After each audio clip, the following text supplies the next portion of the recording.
Kate from Southern Goodness gives up van life, and my thoughts on the van build and the people not paying the money and parking outside of the event.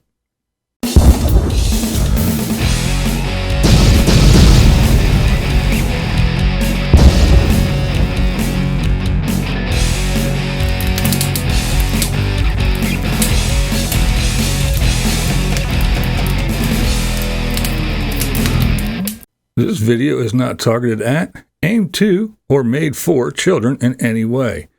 This video also does not contain any children, and this video may contain adult language. What's up, blind viewers? How's everybody doing today? All right, let's start this one off with Kate from Southern Goodness. Now, a lot of people have been asking, where's Kate? Where's Kate? Have you heard from Kate? Do you know where Kate is? Well, I heard some rumblings from people that have seen her and talked to her and said that she was doing fine. Well, Kate finally put out a video. So Kate from Southern Goodness, yes, she gave up van life. And she explains that it is not easy. Now, you know, we always hear it, and I talk about it all the time. Free, cheap, and easy. You know, it's the greatest life. It's the best thing. Sell everything, quit your job, move in a van or an RV, and just hit the road. It's awesome. Well, Kate says it's not that easy. It can be very stressful. And, when you have health issues, it isn't the easiest life. Now, she was out there for 2 years. So after 2 years, she gave it all up and got rid of Gertie. That was her van's name. It went to a good home, according to Kate. You can go over and watch her video. I'll put a link. How about right there? You can click on it right there. Go over and watch her video. But yes, Kate is doing fine. She looks awesome. She looks really good. And so, yeah, that's where Kate has been. That is where Kate is.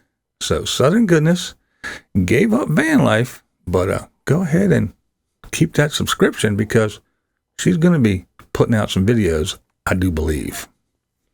So whatever you do there, Kate, Miss Southern Goodness, I know me here at BlindViews wish you well, the best of luck, and whatever makes you happy, that is the most important thing, whether it be van life or something else.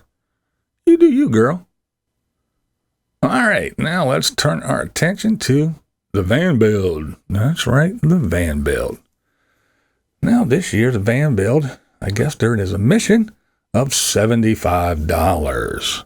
Now, I've watched a couple videos, one including Box Truck Corey, one from Neil from No Legs, No Problem TV, and a few others that have talked about the van build, the price, and the people that are parked outside of the van build.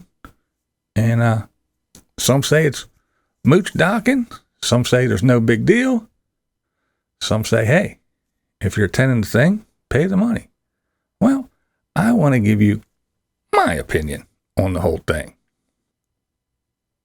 Now, before I get into my opinion on all this, I do want to say that Heat Seeker Bus, that's right, good old Pierre from Heat Seeker Bus, he got a nice little parking spot wherever he is parked, because let me tell you, I've seen his van in many, many, many videos, because as they're driving by and they're going to one of the entrances, I see a lot of people that got their cameras out the window as they drive by, and I've seen Heat Seeker Bus's bus in a lot of videos, man. So good for Pierre. All right, now to the topic of the van build and the $75. All right, here we go. Now, I'm sure these types of events aren't free or cheap to put together, but hey, you know, that's the way it is. And if you want to recoup, you want to recoup. And I guess for the van build, it's not just a big hangout, get together, sit around the campfire and kumbaya. It's actually for a reason. A bunch of people go there to get stuff done that they can't actually do themselves. You know, everyone's not a carpenter, an electrician, or a plumber, or a seamstress, or whatever. So as long as you have the materials, you can go and you can get some qualified, skilled laborers to help you do whatever it may be. Whether it be put some cabinets and shelves in your RV, van, whatever, or install some solar, or run a couple wires, put some plugs and charging ports or whatever it may be, or even get some curtains made or some blackout shades. You can get all kinds of stuff done.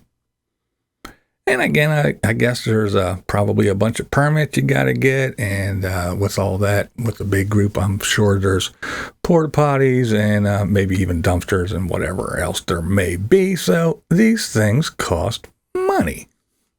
I get it. Now you got some people like Neil from No Legs No Problem. He paid his $75. He's got his little anklet, but yeah, everybody gets a band that pays. So he has his band, but he is parked outside of the area. That's his choice. But apparently he is surrounded by a bunch of other people that did not pay, but they are there anyway. Now, Box Truck Corey, he is one of the guys that I watch, and he's like, yeah, I'm mooch docking. I'm parked outside, but I'm not going into the van belt to use their toilets or their trash cans or any other thing that's there. So I'm not paying, and I'm outside. So I guess there's a whole bunch of people in this area, a variety of people for a variety of reasons, that are hanging out outside of the van belt area, not paying the $75. And some are going in, some aren't. I don't know. Well, here's what I have to say about the whole thing. First of all, it's BLM land, Bureau of Land Management. That means it is government land set aside for everyone. So if you're on BLM land, you're on BLM land. Sure, if you got a little permit to use a little hunk of it for a certain amount of time, well, that's your hunk. But that's not going to stop anybody from parking right up against the little hunk that you reserved. And they can be there as long as they are allowed, as long as they follow the BLM rules. So you're not going to keep them away. And that's just part of this great, free, cheap, and easy life. It's like I always say. You know, you guys always say, well, if you have a neighbor that's shitty, what can you do? I can drive away in my home. Well, I also have a yard. I also have some property. So if someone is on my property, I can say, get the hell off of my property, get out of my yard, go away.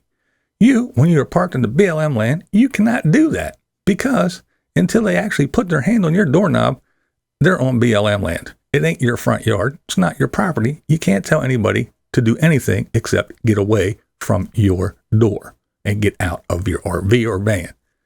It's not your property. So you can't stop these people from not paying the $75 and parking just outside of the area. You also have a bunch of people that are there just for the meetup, the gathering, the get-together, the hanging out with other nomads. They're not actually there for the van build. They're not getting work done. They don't want to get work done. They're not volunteering their time or services. So they're not using the van build area for the van build. More or less, it's, hey, this is where everybody's at. Let's all go hang out. So again, BLM land, they can park and hang out wherever they want, as long as they're within the guidelines and the rules of the BLM land. Now, all that being said, if you got a bunch of YouTubers and you're running around and you're saying, van build, van build, van build, here's the van build, here's the road into the van build, here's where the van build is, this is where the van build's happening, this is outside of the van build, the van build is $75, I'm not paying to go into the van build because van build,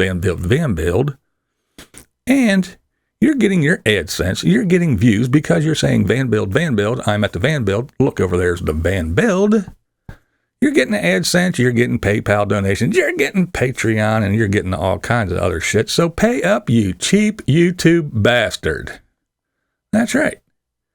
If you're going to use the van build in your title for 2 weeks, and you're going to show us everything about the van build, you're going to make money off the van build. So take your camo off, and don't be one of those. Dig into your wallet, pay the $75, and go help the community that you so much love and adore and brag about. Now, recently, we've all seen the nomad community come together for a few reasons. We had Randy and the mobile traveler and his fire. People rallied around to help him out. A couple other people rambling around. She had some transmission problems, so people rallied around that and helped her out. Butterfly Gypsy, she just had her little brake and tire issues. She got her little donations when she got what she needed. She stopped all that. But so with all this, nomad community rallying around to help those in need in the community, why does it stop when you get to one of these big gatherings? Why can't you dig in your wallet, pay $75 to help out everyone, a whole bunch of people in the community instead of just one or two at a time? I don't know. Doesn't make too much sense to me, but hey, I'm not out there on the road living on, I don't know, maybe 2 nickels that they got rubbing together while they're out there driving around. I don't know everyone's situation, but I do know that if you're going to say van build, and you're going to have it in your thumbnail and in your title, you're making money off the van build. So again, you YouTube cheap bastards, dig in your wallet, pay the damn money and help out your community. What do you guys think? Leave me a comment. This is BlindViews, and that's the way I see it. What we do here is go back.